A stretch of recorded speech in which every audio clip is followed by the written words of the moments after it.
နေ့29ရက်5လ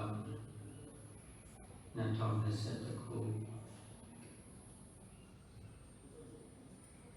မွန်ပြည်နယ်မော်လမြိုင်မြို့အာမြတ်မုနီမြတ်စွာဘုရားရှိအဒီနဲ့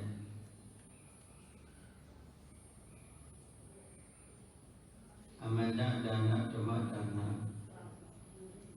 တရားအလူပေါင်းစုပြီးတော့ညစာတဲ့မိသားစုမှာရှိလို့မိသားစုကဥဆောင်ပြီးတော့အာမြတ်မုနီမြတ်စွာဘုရားကောင်းကအဖွဲ့နဲ့အားလုံးတရားဓမ္မတွေပေါင်းစုပြီးကောင်းမှုပြုတဲ့မြေတာလူပေါ်စနေတနေ့ဒီလိုဒီနေ့အဲ့ဆိုဘုရားဟောတော်မူခဲ့တယ်တရားတော်ပေါင်းမြောင်များစွာတဲ့ကခန္ဓာဘဂတန်ယုပါဠိတော်အာဂေါတိကသုံးတဲ့ဒါရှိခောတိကပထမသုတ်တံကိုအရှိခံပြီးတော့ဟောကြားနာကြားညွှန်ကြားမှာဖြစ်ပါတယ်သုတ်တံလေးတစ်ခုအရှိခံပြီးတော့ယုတ်ပြီးတရားလေးတွေကိုနာဂတရားနာခန္ဓာဉာဏ်နဲ့ပြီးဟောကြားနာကြားညွှန်ကြားရမှာမို့လို့ဒီတရားတော်မြတ်ကိုဟောမိပြီးတော်မူခဲ့ပါသောဘုရားရှင်ကြီးဘုံတော်မဆဘုံတော်တန်တကာဗုဒ္ဓံလုံးသက်တိပွားများကြမယ်လို့ရှိပြီးဘုရားအာယုံပြု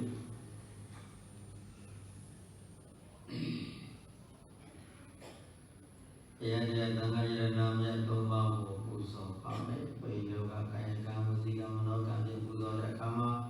ဒုတိယကာမမိယကာယကံမနောကံဖြင့်အာယုံလေးပြုထားပြီပါနမောဗုဒ္ဓသာနမောဓမ္မသာနမောသံဃာသာဗုဒ္ဓသာသစ္စာလေးတံတရားမှန်ကိုဤသို့ဓမ္မအဓိမကံကိုရောရင်ဇာဝေထုသူဤသိမြင်တော်မူတတ်ပါပေချသော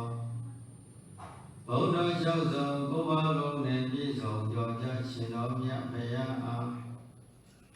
မေယမကံသန္တရာဝေဒနာမျိုးမှလွတ်မြောက်ရမှာမြတ်နိဗ္ဗာန်ကိုဤတန်တောင်းတအဘိဓဖြင့်ဗုဒ္ဓရှင်တော်မြတ်ဘုရားလေးသိရှိနေကဝတသိပါရမီဖြစ်ခြင်းတို့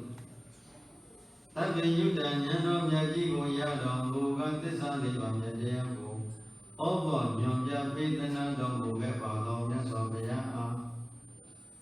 မေယမကံသစ္စာလေးတံတရားမှဘုဒ္ဓတော်မြင်လို့မျက်မှောက်ပြုလို့ကြဘုံတော်ဘုရားတပည့်တော်တို့သည်နမောရှိခိုးရပါတော်သည်မြတ်စွာဘုရားဓမ္မသာမိမ့်မေတိတဲ့ပုဂ္ဂိုလ်တို့ကိုယဉ်ကျေးသိဝေလာသည့်တိုင်အောင်သောဆောင်တော်မူတဲ့သောတတိရှိသည်ဖြစ်၍မေလေးတံကိုလေးတံနိဗ္ဗာန်ပရိယတိဆေပါသောတရားတော်မြတ်နှင့်တကဝဓမ္မကန္နာပေါင်း8400သောတရားတော်မြတ်ပေါင်းအားမေယမကံသန္တရာဝေဒနာညောမှလုံလောက်ရမှာမြတ်နိဗ္ဗာန်ကိုဤသာတောင်းတအဘိဓဖြင့်ဘုရားရှင်တော်မြတ်ဘုရားဟောပေါ်ညွန်ပြသောတရားတော်မြတ်ကိုနိုင်မှန်သားလက်ရှိရပါပြီဘုရားဘုရားတပည့်တော်တို့သည်နမောရှိခိုးရပါတော်သည်မြတ်စွာဘုရားသံဃာတမေနတိသောပုဂ္ဂိုလ်၄ယောက်ဘုရားတိသောပုဂ္ဂိုလ်၄ယောက်မေနတိယောက်ဘုရားတိယောက်ကျင့်ကြံပွားများအားထုတ်နိုင်မှသာလေးရှိရပါပြီဘုရားဘုရားတပည့်တော်တို့သည်နမောရှိခိုးရပါတော်သည်ရှင်မြတ်တို့ဘုရားနမောဗုဒ္ဓဂုဏဓမ္မဂုဏသံဃာဂုဏ်ဒီဟုသောဘုံတော်ကိုမှန်ကားရှိခိုးဥညွှန်ကြပါတော်သည်မြတ်စွာဘုရားဘုရား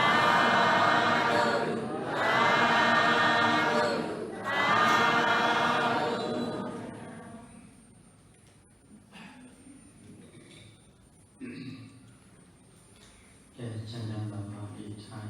ပြီးတော့တရားဟောကြားတရားနာယူကြမယ်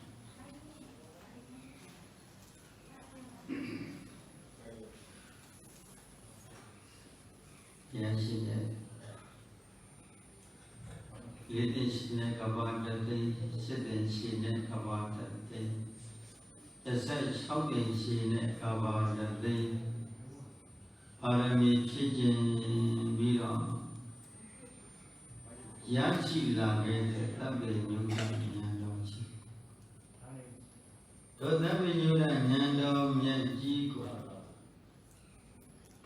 giá rồi một đệ đi cả xa bị đó nhưng mà anh nhà mà ở bỏ nhóm nhà bên thân nó đổ một ghệ thì giá rồi là tiết sản đi vào nó cho tiết sản đi vào thì bây giờ ta đi bắt thằng đi vào bỏ xí khăn thả bị đó chiến đấu giảm đóတရားဖြစ်ပါသစ္စာ၄ပါးတရားကိုသိဖို့အတွက်တတိပဒံ၄ပါးကိုအရှိခံထားရပါတယ်ကာယဝေဒနာစိတ်ဓမ္မဆိုတဲ့တတိပဋ္ဌာန်၄ပါးကိုအရှိခံထားပြီးတော့ကျင့်သုံးလာသောပုဂ္ဂိုလ်ရဲ့စိတ်ဟာနူညံ့ပါတယ်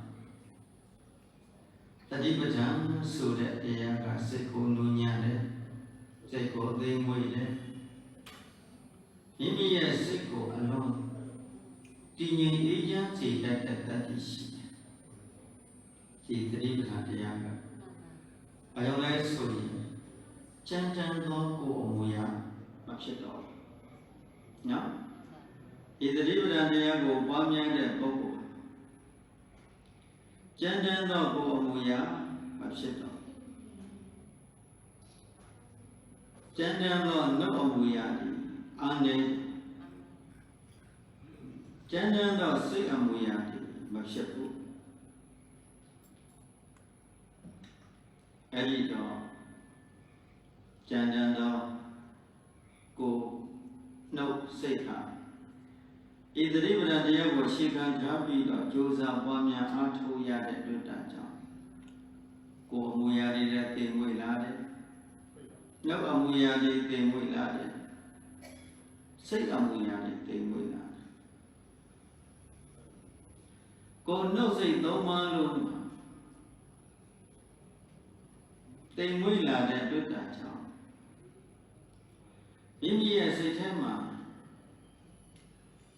ကြံ့ကြံ့တန်တန်ပြုရမယ်အမူအရာတွေကိုမပြုချင်တော့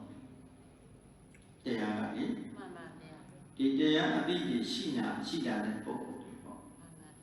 တတိပဒံတရားကိုရှိခံထားပြီးဒုက္ခသစ္စာကိုပိုင်ပိုင်နိုင်နိုင်သိလာမယ်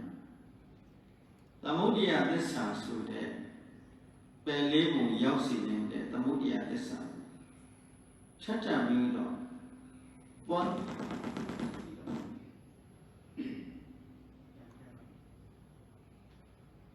ပွားများလို့တဲ့စိတ်မရှိတော့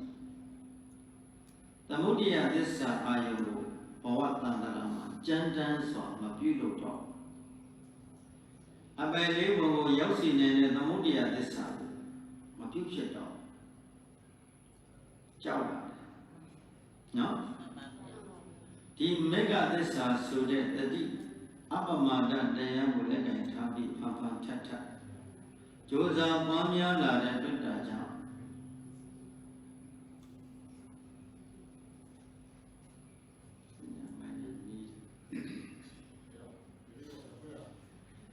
အဲ့ဒီတော့မိမိရဲ့စိတ်စဉ်ထဲမှာအကုသိုလ်တွေကပါပြီးတော့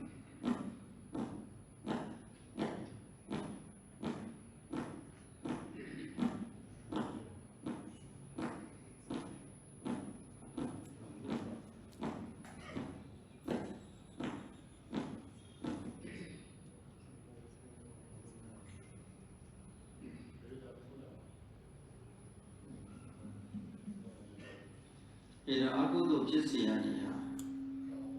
ဆုံးယုံလာတယ်ကြမ်းကြမ်းတန်တန်အကုသိုလ်ပြုရမှာကိုမပြုဖြစ်တော့စိတ်ထဲအကုသိုလ်ပြုရမယ်တို့ဒီမပြုဖြစ်တော့ဘာဖြစ်လို့လဲဆိုတော့တကယ်လို့ကြမ်းတမ်းသောအကုသိုလ်အမူအရာကိုပြုလို့မိရင်ငါပင်မနဲ့ကိုပင်မနဲ့သိရ số chân chân chân chân ở mùa già chân chân chân chân ở lớp họ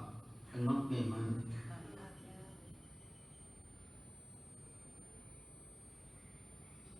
chân chân để lớp họ xích cổ lại về mà yếu cổ lại về mà xích và cho mà xích cổ về mà gì nên mà muốn cha bị chết gì mua là aku tu xích cả đi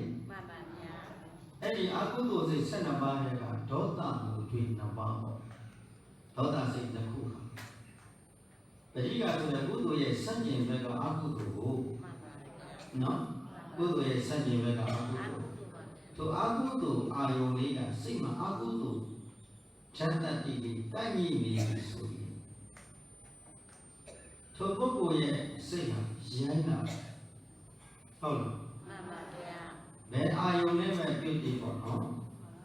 မိတိအာယုန်နဲ့ပဲတွေ့ကြည့်ရပြီဆိုရင်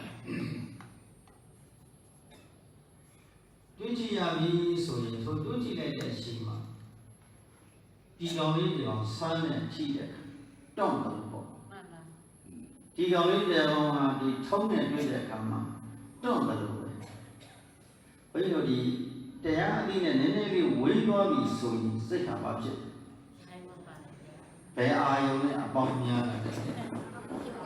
အခုနော်ဘယ်အာယုန်နဲ့ပေါင်းလာလဲအခုတို့အာယုန်နဲ့ပေါင်းတော့ရမ်းတယ်ပေါ့မှန်ပါဗျာပေါင်းရင်ဘာဖြစ်တယ်ရမ်းရင်ထိုအခုတို့ဓာတ်တရားဘယ်ကိုရောက်မှကံဖြစ်တယ်ရဲဘုံပဲလေးဘုံဘယ်ကိုလဲအပေလေးဘုံကိုရောက်စီတဲ့အခုတို့ကံတတ်တည်တဖြည်းဖြည်းများလာလို့ရှိရင်ထိုအခုတို့အာယုန်ကကိုဖြစ်စည်းတာမှန်ပါဗျာဟုတ်လားမှန်ပါအခုတို့ကကိုယ်ဘာလုပ်လဲဖြစ်စည်းတယ်အခုတို့အာယုန်ကဘဝကိုဖြစ်စည်းဘဝအမြဲတမ်းမြဲမြတ်စိတ်ကိုပင်ပန်းစေတတ်တဲ့ဥစ္စာဒီစေတနာအကုသိုလ်စေနာဓာတ်တတိကဘဝတစ်ခုလုံးကိုဒုက္ခတိဘဝကိုရောက်ဆွဲဆောင်သွားတတ်တယ်မှန်ပါဗျာနော်မှန်ပါဗျာဒါကြောင့်အတ္တဝနတဓမ္မတာပရိက္ခယတိဆိုတာကိုမှန်ပါ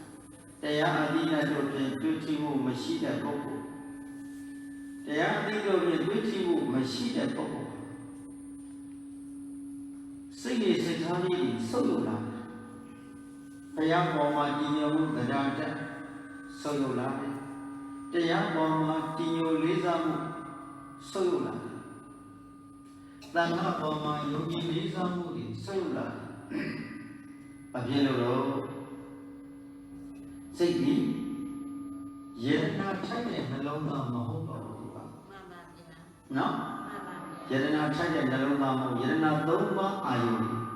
ပျောက်ကွယ်သွားပြီလို့ဆိုယဟန်ပဲဖြစ်ဖြစ်လူပဲဖြစ်ဖြစ်မဖြစ်တဲ့အလုပ်တွေကိုဖြစ်ပေါ်တော့မကျူးလွန်တဲ့ညာကိုကျူးလွန်မိတဲ့ကျူးလွန်တဲ့ဥစ္စာတော့မပြောနဲ့တော့မှန်ပါဗျာအတန်းချောမိမိရဲ့စိတ်ဟာအမြဲတမ်းကုသိုလ်အာယုန်တို့ဖြင့်အတွေ့အကြုံများမှတရားဖြင့်ဘုရားဘောမှာကြီးညိုတရားတရားဒီတရားဘောမှာအလေးအကျင့်ဒီတဏှာဘောမှာကြီးညိုတရားတဲ့အဲ့ဒါလိုဘုရားဘောမှာတရားဘောမှာတဏှာဘောမှာယတနာသုံးပါးဘောမှာကြီးညိုလေးစားမှုဓာတ်တတ်ကြည့်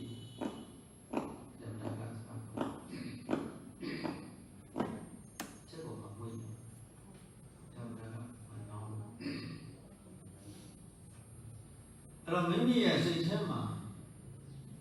ကြီးညိုစေတတ်တဲ့ဓာတ်တတိတွေကြီးညိုလေးစားစေတတ်သောဓာတ်တတိတွေမရှိလေတော့အလုံးပင်မှန်းစားကြီးညိုလေးစားတဲ့ဓာတ်တတိတွေအားကောင်းလာပြီဆိုရင်ထိုပုဂ္ဂိုလ်ဟာကြည်လင်တတ်ရှင်းစိတ်ကလေစိတ်ကြည်လင်နေတယ်ဘာဖြစ်လို့စိတ်ကြည်လင်တယ်လဲလို့စိတ်ဟာ Kaya sumane yuji itu. Oke lah. Jadi berarti ya kok tadi ada kaya lupa tenaga umuya lupa mata di neka yuji ini. Wedena kanzane wedena lipo. Kau nahu kanzane wedena ma kau nahu kanzane wedena kau nahu ma kau nahu kanzane wedena. Wanda de wedena wande de wedena. Majina de wedena. Cina de wedena. Cina de wedena no. Majina sudah ada wedena no. Majina pun sudah domina ka wedena no. Domina ka. Dia telegoga domina dan telegoga domina lu kau domina kau ya. Domina ka tu Cina ni le wedena jadi no loba kau ya. No. Ini dah loba pesi domina pesi kau. Sekarang di aku tu ayo ni aku kan lagi sui. Canda adalah siapa? Siapa. Mimi kalau tu orang kau yang kami dah, kau yang mina, kau yang miwa ni kau mana, awak jadi khana wali kono. Abiga khana wali kau yang kami dah, aku tu siapa sui. Ujar pada mana betul pemanya ada. Mimi kau yang pemanya. No? Mimi kau yang pemanya misalnya kerana kau tu pemanya si jadi jatah jika aku tu. Saya kau menjadi no boleh. Saya menjadi no misalnya kerana kau tu sekali aku tu menjadi no kan siapa yang beda jauh. Tu menjadi no aku tu kan di siapa jauh macam mana jauh. Siapa jauh mana yang kata mulia des. Okey lah. Siapa jauh mana yang kata mulia des. Kemudian desa sudah sia-sia dan jauh. So kemudian desa kandati dia pampang ada pampang apa ni suyi. Kemudian desa yang yakin juga pada desa kiri. Jauh makam lu jauh. Okey lah. Ini ini ada kau siapa tengah jual lagi, miau siapa jual lagi sudah. Jika ramai sedang hasil tapi kami kok jadi nama enak kudu lah aku tu kudu biasa okey lah kudu di biasa bayi tu kalau jauh kami dah jika ramai dia seksama sedena terjadi di pola kudu bilu cina okey lah so kudu bilu deh sedena kudu ah Pali lo, kita malu jauh itu, tu kan malu korek pok. Fusin ni to say, asik deh. Kudu lo belu kawali. Fusin ni tu ah. Fulan fusin ni, hari fusin ni loba dosa mua fusin. Tu ah, aloba biasa nabu. Aloba adoda sude, kudu hei tomba ni kan. Buddha pada mana aloba ni adoda sudah kudu nampak saune. Bila mana ananda keliru jana ni ada cima amwa sudah. Pinya diri sendiri sudah pinya yang liga tegurun nonsho di piani. Kasunya ini dia nama liru dalam tu siapa ni dia negara mana tu tanah ni mak kudu hidup maka sendiri ni dia tidak tu kusin dan sendiri. 这就考虑好，有些担心到谁人呢？古多谁人呢？古多把路考虑谁人呢？阿古多嘞谁人呢？阿古多阿嘞谁人呢？古多阿嘞谁人呢？都到阿古多谁人那个每年，阿古多谁人那个把别的，每年的都把阿古多都拿来过阿古多，阿古多人大为啥都搞为嘛个来看呢？ Aku sudah tahu dia ni. Tahu saja kau bangga lekana jadi dewa jadi makau kau juga pergi lekana ciba di. Aku sudah ni jadi dewa jadi makau kau juga pergi lekana ciba. Sekarang nama itu bawa bolu deh. No, aku sudah ni jadi lekana jadi. Tu abis sih dia dah cukai lah, cukai ni, bau cukai ni. Makau tu cukai ni. ထိုအကျိုးပေးတဲ့ကံတရားကကိုကံတရားကိုကံကြလို့မရပါဘူးအတုံးကြီးခဲကြီးတရတနာမဟုတ်ဘူးအကုသိုလ်ဆိုတာအတုံးခဲကြီးမဟုတ်ဘူးဟုတ်ကဲ့လားတတ္တိအဖြစ်ရှိသွားခဲ့သူတတ္တိပဲအကုသိုလ်တတ္တိနော်ကံပဲပြလို့မရဘူးသဘောအပြင်တကယ်ချင်းရှားရှိတယ်ပုဂ္ဂိုလ်သိတယ်လေလို့ပြီးအကုသိုလ်ပြုသောပုဂ္ဂိုလ်သိဟုတ်ကဲ့မှန်ပါဗျာဘယ်လိုပုဂ္ဂိုလ်သိတယ်အကုသိုလ်ပြုသောပုဂ္ဂိုလ်အကုသိုလ်ကိုပြုသောပုဂ္ဂိုလ်သိအဲ့ဒီအကုသိုလ်ပြုလို့တော့မယ်ဆိုစိတ်ထဲမှာလေးလာရင်ထဲမှာလေးလာဥဒ္ဓပဒမကာယောမတုရကစားတော့ကိုယ်အနေထားကလည်းပဲလေးလာထိုင်မှန်းလာစိတ်ပိုင်းဆိုင်ရာကလည်းပဲနောက်ကျူလာမကြည်မနဲ့ဖြစ်လာဟုတ်ကဲ့လားမှန်ပါဗျာထိုအချိန်မှာကျမ်းတမ်းသောကိုယ်မူရာတွေဖြစ်ရောကျမ်းတမ်းသောနှုတ်မူရာတွေဖြစ်ရောဘာဖြစ်လို့ကျမ်းတမ်းသောကိုယ်မူရာနှုတ်မူရာဖြစ်ရတယ်လဲလို့ပြီးရင်ကျမ်းတမ်းသောစိတ်ကြောင့်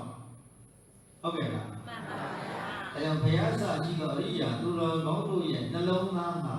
နူးညံ့တယ်လို့ဆိုတဲ့ဓမ္မလို့ဘာဖြစ်လို့နူးညံ့သိမ်မွေ့ကြတယ်လဲလို့မေးရင်ကုသိုလ်စိတ်နဲ့ပေါင်းနေလို့ဟုတ်ကဲ့လားမှန်ပါဗျာဘုဒ္ဓဇင်တို့ကျမ်းပြန်တော့ကျမ်းတမ်းနဲ့ဘာအာယုံနဲ့ပေါင်းလို့အာဟုသို့ဖြစ်เสียဒီကိုတွေးတယ်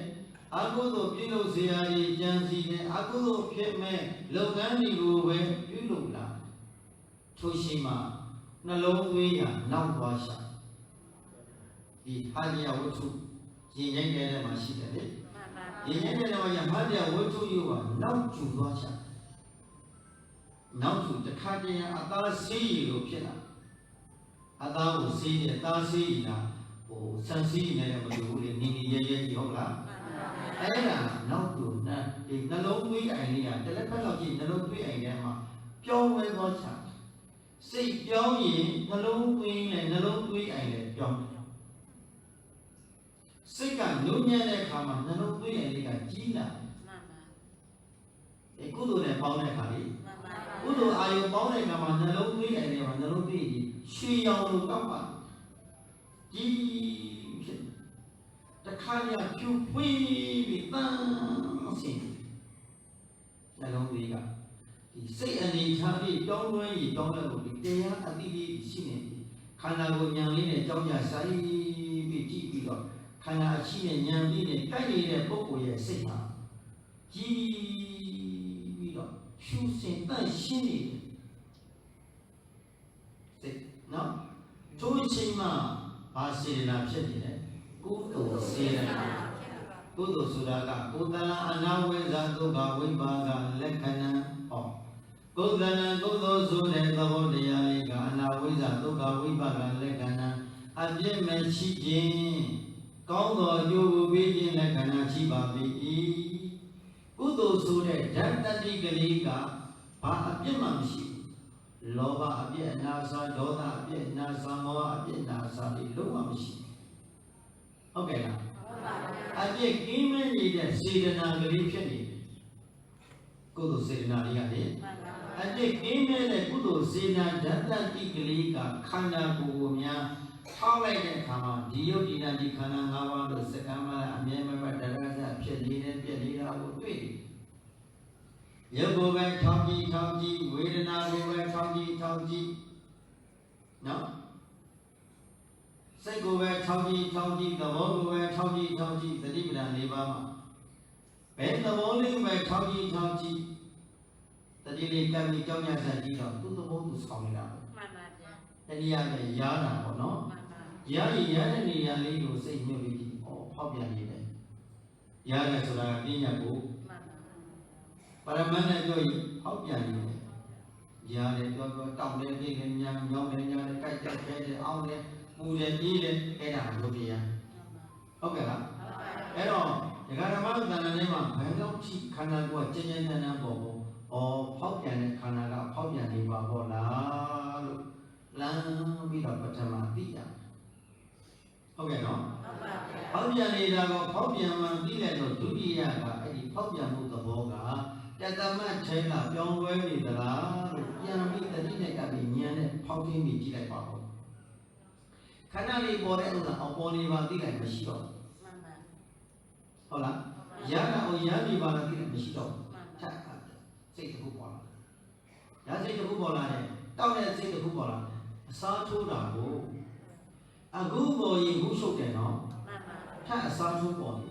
ရှင်ဘုရားရဲ့တပည့်တို့ကစီတန်းပြီးဖြစ်တယ်ဗျာဝေဒနာတွေကလည်းတန်းနေတာပဲပျောက်ကုန်ပျောက်ကုန်ဗျာအဲ့ဒါပညာကိုဖုံးနေလို့ပညာဖုံးနေလို့မတွေ့ဘူးပါရမတ်ဓာတ်ထင်တဲ့ပုဂ္ဂိုလ်တွေမှာစက္ကန့်နဲ့ဟိုးတရဇတ်ဖြစ်ပြီးတရဇတ်ပြည့်နေတာသူ့ဖြစ်ပေါ်လိုက်ဒီဉာဏ်လိုက်တာစိတ်ပေါ်မှာဂရေတသိမကဖြစ်နေတာကိုမှန်ပါဗျာတို့ဘက်ကဂရေ9000ပြည့်စည်နေတယ်လေမှန်ပါဒီနာယုတ်နှစ်ပါးတို့ဒီစက္ကန့်နဲ့ဖြစ်ပြီးစက္ကန့်နဲ့ပြည့်နေတယ်ဘာတခုရဲ့မှတီတန်ခိုင်မရှိတာကိုမရှိမှဉာဏ်ကလေးနဲ့တက်တက်ပဲကြည့်နေတဲ့ခြေအဲ့ဒါမေဃသစ္စာထိုက်နေတယ်ဟုတ်ကဲ့လားဟုတ်ပါဗျာထိုက်နေတယ်မေဃသစ္စာထိုက်နေတဲ့တွေ့တာတော့မေဃသစ္စာဘာဝနာတတ္တိတိဒါဒုက္ခချုပ်ငြိမ်းကြောင်းတရားဖြစ်မေဃသစ္စာဆိုတာလေဒုက္ခချုပ်ငြိမ်းကြောင်းမှန်တရားဖြစ်နေတဲ့တွေ့တာတော့ဒုက္ခချုပ်ငြိမ်းစေတဲ့ဉာဏ်တတ္တိတိဒုက္ခချုပ်ငြိမ်းခြင်းဒီဟူသောនិရောဓသစ္စာကိုကြည်စုပြုသွားလိမ့်မယ်ဟုတ်ကဲ့လားမင်းမြတ်သောသမုဒိယသစ္စာကဒုက္ခသစ္စာကိုအကြည့်ပြုပြီးတကယ်တော့ဖြူစင်တန့်ရှင်းသောမေဃသစ္စာဘာဝနာတတ်ကြည်သည်ဒုက္ခချုပ်ငြိမ်းကြောင်းကိုလို့ဒုက္ခချုပ်ငြိမ်းခြင်းဒီဟူသောនិရောဓသစ္စာနယ်ပယ်တွေကိုကြည်စုပြုသွားမယ်နားလည်တယ်နော်ဒါဆိုရင်ဘုန်းကြီးတို့သဏ္ဍာန်ဒကာဓမ္မတွေသဏ္ဍာန်ထဲမှာအလုံးနှလုံးဖြစ်နေတခါတည်းသမုဒိယသစ္စာနဲ့အလုံးလုံးနေတခါတည်းမေဃသစ္စာနဲ့အလုံးလုံးနေဟုတ်ကဲ့လားမှန်ပါဗျာဒီချိန်မှာဘာသစ္စာနဲ့အလုံးလုံးနေမေဃသစ္စာနဲ့ဘာသစ္စာနဲ့မေဃသစ္စာနဲ့အလုံးလုံးနေတယ်မေဃသစ္စာဘာဝနာတတ္တိတို့ဖြင့်ဘုရားအဆုံးအမကိုနိုင်မှတ်သားနေတဲ့အချိန်မှာလောဘဒေါသမောဟတွေမငြိမ့်နေဘူးလားငြိမ့်နေပါဗျာအကုသိုလ်တွေငြိမ့်နေတယ်မှန်ပါဟုတ်ကဲ့လားဟုတ်ပါဗျာဒီစိတ်နဲ့ဒီကုသိုလ်တွေကုသိုလ်အာယုန်နမိတ်ကလေးနဲ့သုတေတိကြသွားမယ်ဆိုရင်သုဂတိဘဝမှာနိဗ္ဗာန်စီတော့ကုသိုလ်ရသွားရလားမှန်ပါဗျာနော်မှန်ပါသုဂတိဘဝမှာနိဗ္ဗာန်စီတော့ဒါဆိုရင်မကောင်းသောအကုသိုလ်နမိတ်သုလို့ဖြစ်ရင်တည်လုံသွားခဲ့မယ်ဆိုရင်ကောဒုက္ခတိဘဝရှိလို့ဟုတ်ကဲ့လားဒုက္ခတိဘဝမှာဒုက္ခတိဘဝရှိလို့ဒုက္ခတိဘဝမှာဒုက္ခတိနိဗ္ဗာန်ရှိလို့နိဗ္ဗာန်ဟာဒုက္ခတိဘဝရဲ့အဆုံးဟုတ်ကဲ့လားနိဗ္ဗာန်ဟာဒုက္ခတိဘဝတော့မဟုတ်ဘူးနော်ဒုက္ခတိဘဝရဲ့အဆုံးနိဗ္ဗာန်ဟာဘုံဘဝမဟုတ်ဘူးနိဗ္ဗာန်ဘုံဘဝမရှိနိဗ္ဗာန်ဆိုသည်နိဗ္ဗာန်ဟာအတိတ်အနာဂတ်ပစ္စုပန်ကာလသုံးပါးကလွန်မြောက်သောကာလဝိမုတ်တရားမို့လို့ဘုံဘဝအရေးအတွက်မှလွတ်မြောက်သောတရားကနိဗ္ဗာန်ရောက်တော့နိဗ္ဗာန်ချမ်းသာဆိုတဲ့သဘောတတ္တိကလေးကအိုစီရတဲ့အာဟုသောကံတတ္တိကိုသောတာပတိမဉ္ဇဉ်ဘုံဉဏ်ဖြင့်ပယ်တယ်အဂရဂါမိမဉ္ဇဉ်ဘုံဉဏ်နဲ့ပယ်တယ်အနာဂါမိမဉ္ဇဉ်ဘုံဉဏ်နဲ့ပယ်တယ်အရဟတမဉ္ဇဉ်ဘုံဉဏ်နဲ့မဲ့အတိပိဘုပိတိနဲ့တပိပိပယ်သွားတာပဲ။အိုစီတတ်တဲ့ကံတတ္တိတွေနာစီတတ်တဲ့ကံတတ္တိတွေသိစီတတ်တဲ့ကံတတ္တိတရားတွေကိုမဲ့အာယုလို့ဖြင့်ပယ်တတ်ပြီးတော့နောက်ဆုံးအိုကြီးနာကြီးသိကြီးကိုဖြစ်စေတတ်သောကံသမုဒိယသစ္စာအလုံးရောက်ပျောက်ကွယ်သွားရှာမရှိတော့ဘူး။ဘာကြံလိုက်တယ်လဲတရားဆိုတတ္တိတစ်ခုရှိတယ်ဒီယုံနဲ့ဓမ္မသင်္ခါရတရားတွေဖြစ်ဖြစ်လက္ခဏာတက်ကိုအကဲကံကြီးကောင်းကြလေးစိုင်းပြီးကြည်နေတဲ့တတ္တိလေးကြည်နေတဲ့တတ္တိလေးတို့ဒါပဲတွေ့သူတတ္တိထဲမှာမင်းမြတ်သောစိတ်မရှိသူစိတ်တရှိဖြ ဖြူစင်တန်ရှင်းနေအမြဲတမ်းဖြူစင်တန်ရှင်းနေသောကုသိုလ်စေရနာတတိဖြစ်တယ်ထိုကုသိုလ်စေရနာတတိသည်ဘဝဤကောင်းဆုံးသောရလဒ်ကလေးပဲဟုတ်ကဲ့လားထိုဖြူစင်တတ်ခြင်းသောကုသိုလ်တတ်ခြင်းကုသိုလ်စေတနာဇောတတ်ခြင်းလေးတွေမွေးပေါ်ပြီးမွေးပြီးတော့ထိုကံဉာဏ်ကံကုန်တဲ့နေ့မှာ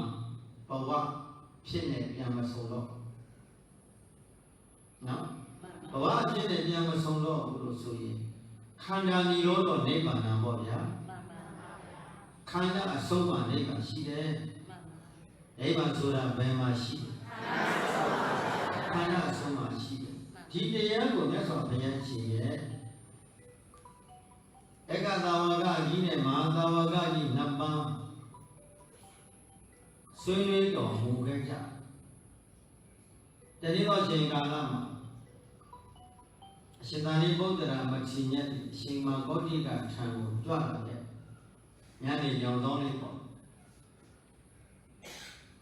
တနေ့ကိုဒီလောကဗရဒမဝေစားပြီးညနေမန္တရီကျော်တော့ရှင်သာရိပုတ္တရာမထေရမြတ်ကမြတ်စွာဘုရားရှင်ဆုံးမတန်ဖိုးမဖြတ်နိုင်တော့အသည့်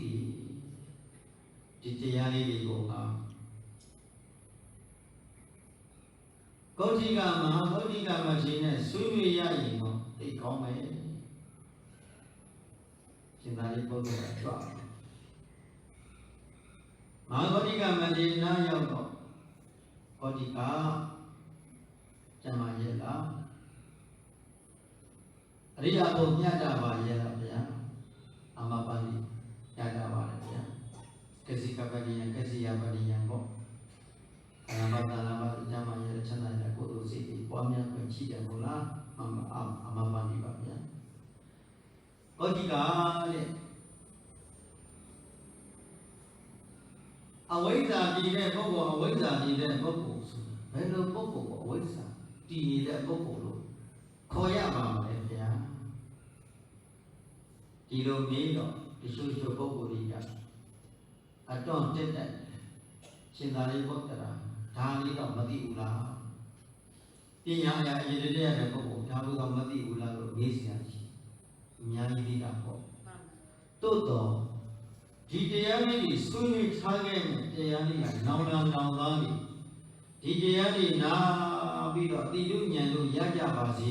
လို့စိတ်ဆန္ဒဖြင့်ယဟန္တာမထေရကြီးတို့သည်ဆွေးနွေးခဲ့ကြသာသနာမှတ်တမ်းတင်ထားခဲ့ကြနော်ဒါခန္ဓာဝကသာယုပါဠိတော်ထဲမှာမှတ်တမ်းတင်ထားခဲ့ကြအရှင်မဂေါတိကမထေရမြတ်ကလာရှင်သာရိပုတ္တရာအဝိဇ္ဇာတင်းတဲ့ပုဂ္ဂိုလ်အဝိဇ္ဇာတင်းတဲ့ပုဂ္ဂိုလ်ဆိုတာဒီရုပ်ပေါ်မှာနေစာအဖြစ်တည်နေတဲ့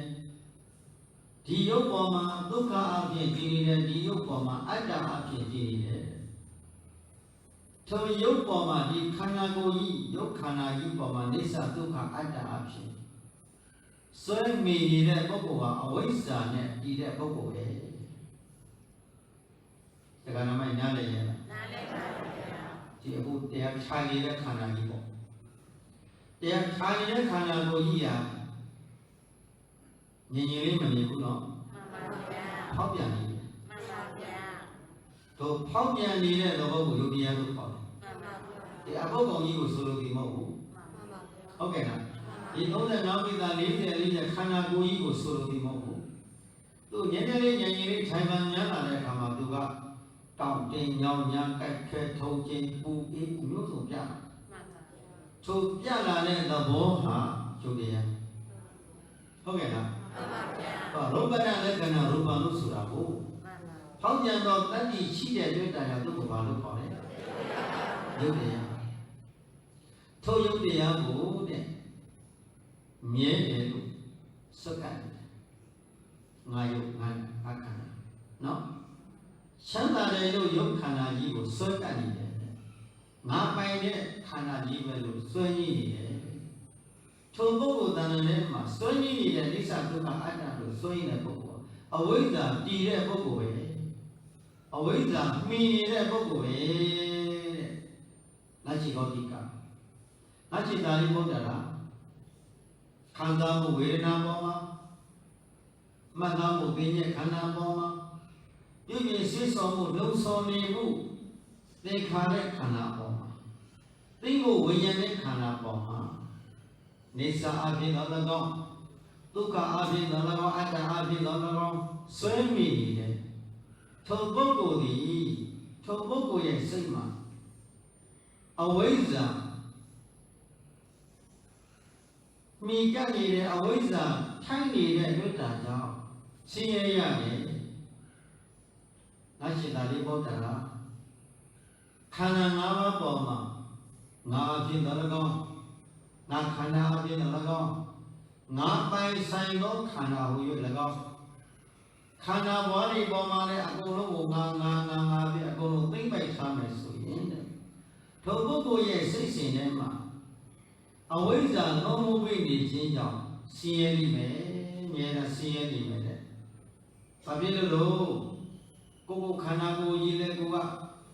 အစွဲမန်းနေတယ်ခန္ဓာဘဝတွေပေါ်မှာလည်းအကုန်လိုက်ပြီးတော့ငါဖြစ်တဲ့ရှင်ခံနေမယ်ဆိုရင်တဲ့နေတာမနေတော့ဒီနတ်ပြည်တော်အတ္တဒီငါဥစ္စာငါလိကပဲငါဆွဲနေတယ်ငါဒီတက်ကာယပေါ်မှာဒိဋ္ဌိတွေဆွဲကြနေလို့ရှိရင်ဆင်းရဲတော့တာပဲဟုတ်ကဲ့လားတက်ကာယပေါ်မှာငါဖြစ်တဲ့သိမ့်မရင်ပါဖြစ်တယ်ဆင်းရဲတို့ဆင်းရဲစေတဲ့အာဟုသို့တရားတွေကိုမကန့်ကြီးအောင်တတိပဋ္ဌာန်တရားကိုလက်ကင်ထားပြီးတော့မှတ်နေရင်တော့စိတ်ချမ်းသာလိမ့်မယ်မရှိတာလေးဘုဒ္ဓကအကြောင်းအမြင်ဘုဒ္ဓရာလည်းမရှိတရားဓမ္မကိုလည်းနာယူမသားမှုဝေတရားအသိလို့ပြည့်ပြည့်စုံမှုမရှိယရဏသုံးပါးပေါ်မှာလည်းဒီလိုလေးစားမှုတရားတရားတွေဆုပ်ယုပ်ပြီးတော့နေတဲ့ပုဂ္ဂိုလ်တို့ရဲ့တဏ္ဍာထဲမှာအဝိဇ္ဇာအမြဲတမ်းထိုင်နေတယ်ကုသိုလ်အာယုတို့ရဲ့မကြောင့်ကျင်မှုမြတ်စွာဘုရားဆုံးမတဲ့တရားတော်တို့နဲ့ကြောင့်ကျင်လိမ့်မအောင်မနာယူမကျင့်သုံးဘူးအာမထုတ်ဘူးထိုပုဂ္ဂိုလ်ရဲ့စိတ်ထဲမှာအမြဲတမ်းမာထိုက်နေတဲ့အဝိဇ္ဇာထိုက်နေတယ်ကုသိုလ်အာယုတို့ရဲ့မကြောင့်ကျင်တဲ့ပုဂ္ဂိုလ်ပေါ့ဘုရားအဆုံးအမတို့ရဲ့လိုက်နာကျင့်သုံးမှုနည်းပါးနေတဲ့ပုဂ္ဂိုလ်ကမ္မဋ္ဌာန်းအာယုတို့ရဲ့ပြုတည်မှုနည်းပါးနေတဲ့ပုဂ္ဂိုလ်ရဲ့စိတ်ထဲမှာခဏခဏဆိုလို့ကျဉ်းကျဉ်းမှုအာယုတွေဖြစ်နေတယ်ဟုတ်ကဲ့လားဟုတ်ပါဘူးဒါဆိုရင်ငါရှင်ကောတိကတဲ့ဝိဇ္ဇာထိုက်တဲ့ပုဂ္ဂိုလ်ဝိဇ္ဇာထိုက်တဲ့ပုဂ္ဂိုလ်ကတော့ဘယ်လိုသဘောထိုက်တဲ့ပုဂ္ဂိုလ်ဝိဇ္ဇာထိုက်တဲ့ပုဂ္ဂိုလ်ခေါ်ပါတယ်လေရှင်သာရိပုတ္တရာထပ်ပြီးတော့မေးပြန်ထိုရှင်မှာအရှင်မသောတိကမကြီးမြတ်ကငါရှင်သာရိပုတ္တရာဝိဇ္ဇာထိုက်တဲ့ပုဂ္ဂိုလ်ဆိုတာအကျင့်ဘုံသိဘုရားရှင်အဆုံးမတော်လေးမှာကြောင်းကျင်တဲ့အရာပေါ်မှာကျင်လေးစားတဲ့တရားတတ်ဒီတရားပေါ်မှာယဉ်ကြည်လေးစားတဲ့တရားတတ်ဒီသံဃာပေါ်မှာယုံကြည်လေးစားတရားတတ်ဒီအရာတရားသံဃာယနာတော်မှာပေါ်မှာယုံကြည်လေးစားတဲ့တရားတတ်ဒီကုသိုလ်အယုံတို့ကအမြဲမပြတ်တွေ့ထီကိုမြားပြီးတော့နေတဲ့ပုဂ္ဂိုလ်သည်ယုတ်တရားကိုနေဆောင်၍မဆွဲမိတော့ဝေဒနာတင်ညာသင်္ကာရဝိမုတ်တဲ့နေစာအပြင်တော့မဆွဲကြည့်ဘူးဒုက္ခအပြင်မဆွဲနိုင်ဘူးအတ္တအပြင်မဆွဲကြည့်ဘူးရသော်လည်းဆုံးမတို့ဖြင့်အမြဲမပြတ်နေလေးရှိတဲ့ပုဂ္ဂိုလ်တရားတရားသံဃာယနာသုံးပါးပေါ်မှာကြီးညိုမှုတရားတတ်ပြီးအမြဲမပြတ်နှုတ်မိုးနေတဲ့ပုဂ္ဂိုလ်တဏ္ဍာထဲမှာလောဘတွေငြိမ်းနေတဲ့ဒေါသတွေငြိမ်းနေတဲ့မောဟတွေငြိမ်းနေတဲ့ခန္ဓာကိုယ်ညာလေးနဲ့ကြီးတိုင်းမှာမကျင်တဲ့ဒေါသလိုလားတောင်းတနေတဲ့ဆာလောမသိမိနေတဲ့လောဘတောင်းမိုးနေတဲ့အဝိဇ္ဇာမောဟထိုသောအကုသိုလ်စိတ်လောဘမှုစိတ်7ပါးလည်းမကန့်ကြီးတော့ဒေါသမှုစိတ်7ပါးလည်းမကန့်ကြီးလို့မောဟမှုစိတ်7ပါးလည်းမကန့်ကြီး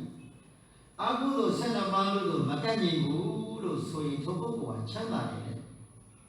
ဟုတ်ကဲ့လားဟုတ်ပါဗျာအကုသိုလ်အာယုန်ကြီးမကန့်ကြီးဘူးဆိုရင်ဘာဖြစ်လဲ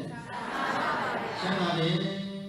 ကုသိုလ်နဲ့နေလို့ချမ်းသာတာပေါ့မှန်ပါဗျာအာနဲ့နေလို့ကုသိုလ်နဲ့နေလို့ပါဗျာဘုန်းကြီးတို့ရောဒကာဓမ္မတွေရောယဟန်ဖြစ်တဲ့လူဖြစ်တဲ့ဒီပုဂ္ဂိုလ်မဆို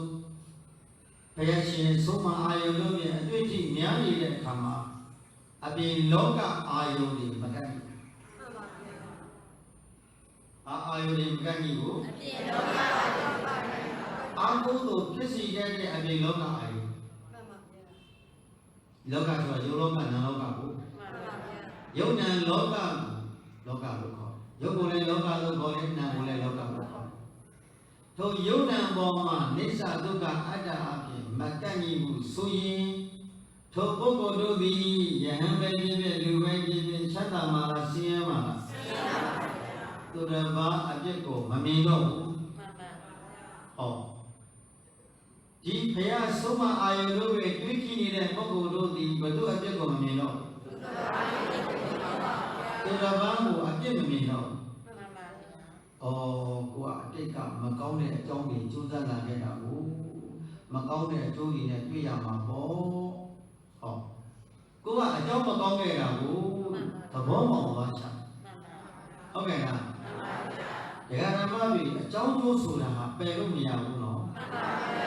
ဒီနေ့အခုလိုတွေ့ကြရတဲ့ဆုံကြရတယ်ဆိုတာကိုယ်တို့အကြောင်းရှိတယ်ကိုယ်တို့အကျိုးဖြစ်တယ်ဟုတ်ကဲ့လားဒီလိုကုသိုလ်အာယုကုသိုလ်လုပ်ငန်းတွေနဲ့စုံစည်းခြင်းဒီကောင်းသောစုံစည်းခြင်းပဲမကောင်းမှုအကုသိုလ်လုပ်လို့ပြီးတော့ပြီးတော့စုံစည်းနေတာကြတော့မကောင်းသောစုံစည်းခြင်းအကောင်းတဲ့အကြောင်းတွေပဲစုံစည်းနေတာမကောင်းသောကာယကံတွေ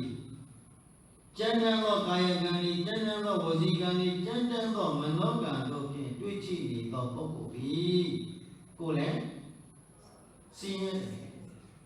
စိတ်လည်းစင်းရဲပါဗျာစိတ်စင်းရဲလေကိုယ်ပင်မပြီပဲမှန်ပါဗျာစိတ်စင်းရဲရင်ကိုယ်ပင်မပါဗျာဟုတ်ပါကာယကဒုက္ခဝေဒနာနဲ့စေတသိက်ကဒုက္ခဝေဒနာမျိုးရှိတာဟုတ်မှန်ပါဗျာစေတသိက်ကဒုက္ခဝေဒနာစိတ်ပင်မလိုက်ပြီဆိုရင်ကာယကဒုက္ခဝေဒနာလည်းပင်မတော့တာပဲမှန်ပါဗျာစိတ်လည်းမှန်းတယ်ကိုယ်လည်းနုံးဟုတ်ကဲ့လားမှန်ပါဗျာမစားခြင်းမတောက်ခြင်းမဲခြင်းအဲ့လိုမပြောသွားလို့အစင်မပြေကဲသွားလို့လာလို့စားလို့သားလို့အစင်မပြေတော့ဘူးလို့ဆိုရင်အဲ့ဒါဘာအာယုံနဲ့အပေါင်းများပြီအာဟုသောဟုတ်လားမကြည့်တဲ့အာဟုသောကိုတာနာမိဖြစ်ဖြစ်ညီနဲ့အကိုဖြစ်ဖြစ်မောင်နဲ့နှမဖြစ်ဖြစ်တငယ်ချင်းပေါင်းတင်ပြီးပေါင်းဝန်းကြီးလောကကိုဖြစ်ဖြစ်မကြည်နဲ့ဘူးဆိုလိုက်ကြတဲ့ထိုစိတ်ဒီကိုဒေါမနတာစိတ်ကိုခေါ်တာပေါ့နော်မှန်ပါဗျာမကြည်နဲ့ဒါကိုဘာလို့ခေါ်လဲဒေါမနတာဒေါသပြောခဲ့ပြီဒေါသစိတ်ဒီကိုယ့်ကိုယ်ဘာဖြစ်စေလဲအဲ့ဒါမှကိုယ်ရင်ပင်မဲ့တယ်မှန်ပါဗျာဟုတ်တယ်နော်မှန်ပါဗျာပြုလို့တဲ့မြတ်ကိုယ်ပါပင်မဲ့တယ်သူတို့ကဘာမှဖြစ်ဟုတ်တယ်နော်မှန်ပါဗျာအဲ့တော့တစ်ခါကျရင်ကိုယ့်ကိုယ်လိမ္မာတတ်ဖို့လိုတဲ့ဓမ္မမှန်ပါဗျာကိုလိုကိုခံသူလိုကိုခံမှန်ပါဟုတ်ကဲ့လားဟုတ်ပါဗျာကောင်းတာလို့မကောင်းတာလို့ကိုပဲမှန်ပါဘယ်ပုဂ္ဂိုလ်မှကမှအပယ်လေးပုံကိုမပို့နိုင်ဘူးနော်မှန်ပါဗျာကိုပြုလုပ်တဲ့ကံတရားကအပယ်လေးပုံကိုပို့စေတယ်မှန်ပါဗျာသုဂရိဘုံရောက်တာလဲကိုပြုလုပ်တဲ့ကုသိုလ်ကံကြောင့်သုဂရိဘဝမှာနိဗ္ဗာန်စီကိုထိရောက်ရှိတော်မူကြတဲ့ပုဂ္ဂိုလ်အရိယာသူတော်ကောင်းတို့သည်မိမိတို့တန်တန်ထဲမှာကုသိုလ်တက်တက်ကြိုးစားသွားကြအကုသိုလ်ဖြစ်မဲ့အလုပ်တွေကိုဝေဝေးချောင်ကျင်ကြ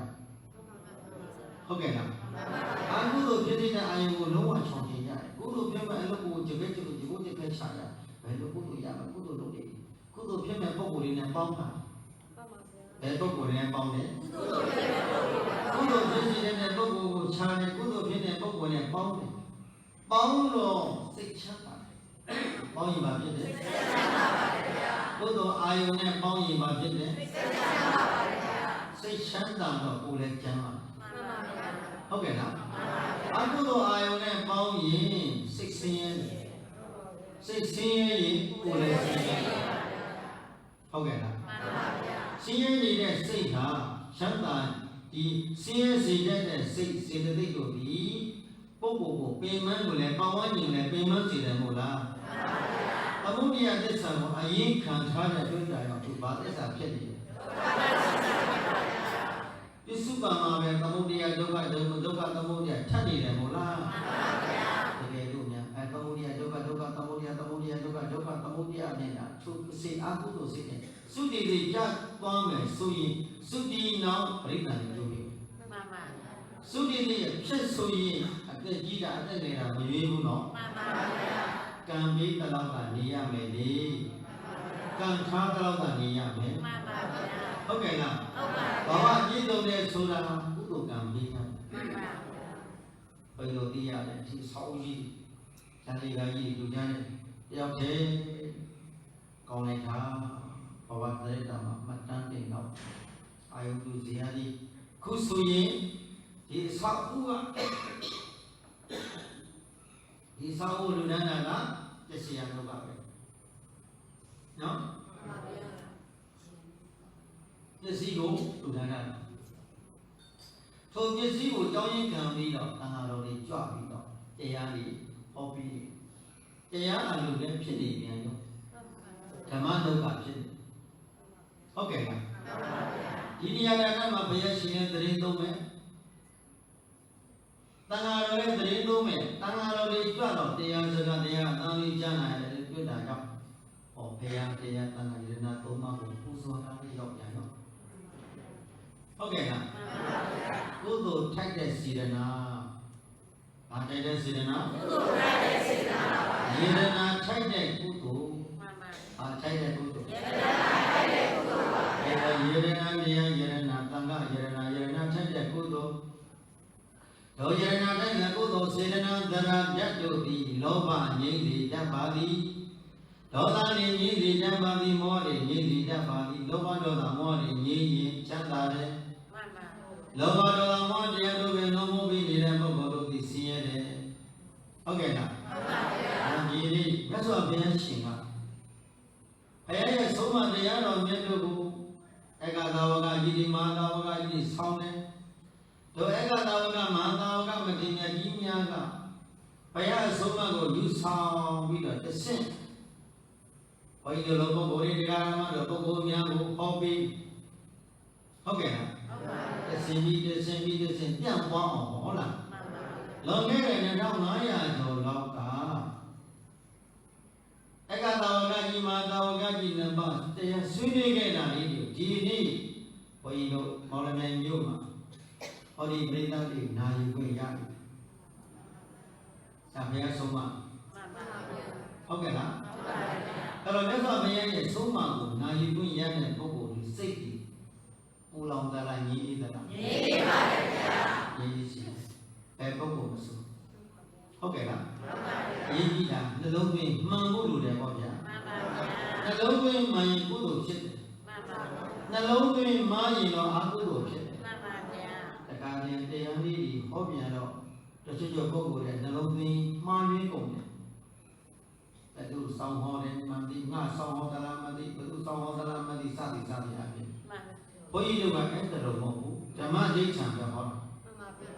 ပုဂ္ဂိုလ်ကအာယုံမပြုဖို့ဘုန်းကြီးတို့စိတ်ထဲမှာဓမ္မကိုပါအာယုံပြုတယ်ဘုရားရှင်ကပြောတယ်ပုဂ္ဂိုလ်ကိုအာယုံပြုဟောရင်မင်းတို့မှားတယ်ကွာဓမ္မကိုအာယုံပြုပြီးတော့ဟောရင်မှန်တယ်ချမ်းသာတယ်ဟုတ်တယ်လားဓမ္မဒိဋ္ဌံတရားသဘောတရားကြီးတရားဆိုတဲ့ကုသိုလ်စေတနာကဒီယုတ်ဉာဏ်ကြီးခန္ဓာကိုယ်ကြီးမှာသင်္ချာနေတဲ့သဘောတက်ကလေးကိုမှအာဟုသူတွေမကန့်ကြီးအောင်ဟုတ်ကဲ့လားမိမိရဲ့ယုတ်ဉာဏ်အစဉ်မှာအာဟုသူတွေမကန့်ကြီးဖို့ဆိုရင်ဒီစုပါမှာပါဖြစ်နေတယ်ချမ်းသာတယ်တန်တရာမှာလည်းပဲချမ်းသာစေတတ်တယ်ဘာအာယုန်နဲ့ပေါင်းလို့လဲအယံမလို့အရှင်မဂေါတိကမထေရကြီးကရှင်အတာရိပုတ္တရာမစီမြတ်ကိုငါရှင်တာရိပုတ္တရာဝိဇ္ဇာဉာဏ်ထိုက်တဲ့ပုဂ္ဂိုလ်ဝိဇ္ဇာဉာဏ်ထိုက်တဲ့ပုဂ္ဂိုလ်ဆိုတာယုတ်တရားပုံမှန်သောလောဝေဒနာတရားသင်္ခါရဝိညာဉ်ပုံမှန်ခန္ဓာ၅ပါးယုတ်တဲ့ဓမ္မသင်္ခါရတရားတို့ပုံမှန်သမုဒိယသစ္စာမထိုက်အောင်ဒုက္ခသစ္စာပုံမှန်မေဃသစ္စာထိုက်အောင်ဒုမေဃသစ္စာထိုက်တဲ့និရောဓသစ္စာဉာဏ်ပေါ်လွင်အောင်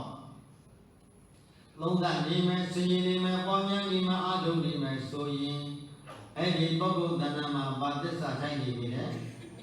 မေဃသစ္စာထိုက်တယ်ဝိဇ္ဇာဉာဏ်ပေါ်နေတယ်ဝိဇ္ဇာထိုက်တဲ့ပုဂ္ဂိုလ်ပဲဒါဆိုရင်ဒကာဓမ္မတွေသဘောပေါက်ပြီပထမစကလုံးက ဘုရားရှင်ကဘုရားဆုံးမတရားကိုရှင်သာရိပုတ္တရာမထေရမြတ်ကိုရှင်မဂေါတိကမထေရမြတ်ကငါရှင်သာရိပုတ္တရာဘုရားဆုံးမနဲ့မယဉ်ကျေးဘူးမြတ်စွာဘုရားဆုံးမတရားတော်မြတ်တို့၏နာယဘဝသားမှုမရှိဘူးဘုရားဆုံးမကိုမလေးမစားနာယဘဝသားမှုမရှိတဲ့ပုဂ္ဂိုလ်တို့သာထဲမှာအမြဲတမ်းအဝိဇ္ဇာခိုင်းနေတယ်အဝိဇ္ဇာတဲ့ပုဂ္ဂိုလ်ဒီရုပ်ပေါ်မှာငါဆွဲတဲ့ဝေဒနာတင်ညာသင်္ခါရဝိမငါဆွဲတယ်ရုပ်ဝေဒနာတင်ညာသင်္ခါရဝိမောအိသဒုက္ခအတ္တအပြင်အမြင့်မှန်ရပတ်လို့ရပတ်နေခြင်းကြောင့်ဆင်းရဲတယ်ဟုတ်ကဲ့လားဆင်းရဲတဲ့အာယုန်နဲ့ပေါင်းတင်နေတဲ့ဒီကျွန်တော်ဆင်းရဲတဲ့အကုသိုလ်အာယုန်ဓာတ်ကဒုက္ခရိဘဝကိုရောက်စေတတ်တယ်ဆင်းရဲခြင်းတဲ့ကံကမုဒ္ဒရာသစ္စာကဘယ်ကိုပို့စေတတ်လဲငါကြည်သာရိပုတ္တရာဘုရားကြီးဆုံးမနဲ့တွေ့ကြည့်တယ်ဘုရားဆုံးမနဲ့ယဉ်ကျေးတယ်ဘုရားဆုံးမတရားတော်မြတ်တို့ကိုနာယိပဒလုံးတဲ့ဆင်ခြင်ပွားများအားထုတ်ခွင့်ရတဲ့ပုဂ္ဂိုလ်ယရဏထိုက်တဲ့ပုဂ္ဂိုလ်ဘုရားဘောမကြီးညို့လို့တရားဘောမတင်သာဘောမကြီးကံနဲ့အကျိုးဝိပေါ်မှာယုံကြည်လေးစားတဲ့တရားတရားနဲ့ပြေဝနေတဲ့ပုဂ္ဂိုလ်တဏ္ဍာထဲမှာပါထက်တဲ့ဝိဇ္ဇာထက်တဲ့ဝိဇ္ဇာထက်တဲ့ပုဂ္ဂိုလ်ဒီအနိစ္စကိုအနိစ္စလို့မြင်တယ်ဒုက္ခကိုဒုက္ခလို့မြင်တယ်အနတ္တဝနတ္တလို့မြင်တယ်ဟုတ်ကဲ့လား။ဒါနဲ့ဆင်းရဲမပိုင်တဲ့အစိုးရတဲ့ဒီခန္ဓာ၅ပါးပေါ်မှာဩစက္ကနဲ့ဖြစ်ပြီးစက္ကနဲ့ပြည့်နေတဲ့ဒုက္ခသစ္စာဘာလားလို့မသိဘူးလား။သိပါပါဗျာ။ဒုက္ခဉာဏဒုက္ခသမုဒိဉာဏဒုက္ခနိရောဓဉာဏဒုက္ခနိရောဓဂါမိတိပရိပဒဉာဏအယံဟုတ်ဇတိဝိဇ္ဇာဆိုတာဒုက္ခသစ္စာကိုပိုက်ချသိတာလေ။သမုဒိယသစ္စာပယ်နေတဲ့မေဃသစ္စာပွားပြီးတော့နိရောဓသစ္စာနေပယ်ကိုဉာဏ်ကပြုတ်ကိုင်းနေတာလေအဲ့ဒါဝိဇ္ဇာပဲဟုတ်ကဲ့လားဒုက္ခအဉာဏဒုက္ခသမုဒယဉာဏဒုက္ခနိရောဓအဉာဏဒုက္ခနိရောဓဂါမိတိပရိပဒအဉာဏအယံဟုတ်ဇတိဝိဇ္ဇာအဝိဇ္ဇာဆိုတာဒုက္ခသစ္စာပိုက်ချမသိဘူးတဲ့သမုဒယသစ္စာပယ်ရမှာမသိဘူးမေဃသစ္စာပွားရမှလည်းမသိနိရောဓသစ္စာကိုမျက်မှောက်ပြုရမှလည်းမသိဘူးတဲ့ဆိုကြလို့အမှန်လေးချက်ကိုမသိတာကအဝိဇ္ဇာအဝိဇ္ဇာထိုက်တဲ့ပုဂ္ဂိုလ်ဒီဆင်းရဲမယ်အဝိဇ္ဇာထိုက်တဲ့ပုဂ္ဂိုလ်ဘာဖြစ်လဲဆင်းရဲပါဗျာဝိဇ္ဇာဉာဏ်ထိုက်တဲ့ပုဂ္ဂိုလ်ဒီချမ်းသာတယ်အဲဒုက္ခရမိတ်သဏ္ဍာန်ထဲမှာဆင်းရဲစေတဲ့အကုသိုလ်မှန်သမျှဝိဝေကချောင်းခြင်းမှန်ပါဗျာကုသိုလ်ဖြစ်စေတဲ့ဝိဇ္ဇာဉာဏ်ဒုက္ခသစ္စာထိုက်အောင်ဒုက္ခသစ္စာကိုမရမြင်အောင်အကဲခတ်သမုဒိယသစ္စာပဲတတ်တယ်အကဲခတ်မေဃသစ္စာပေါင်းများပြီးနိရောဓသစ္စာပြီးတော့တန်တဲ့ဘက်ကိုဘုရားတပည့်တော်များလက်တရပါလို့မျက်မှောက်ပြုရပါလို့ဘုံသောရေလို့ညီညာညာစုတောင်းကြဘုံရသည်တောင်းသည်ဆွဲတန်ပြီးဆုံးနိုင်ကြပါစေကုန်သတည်း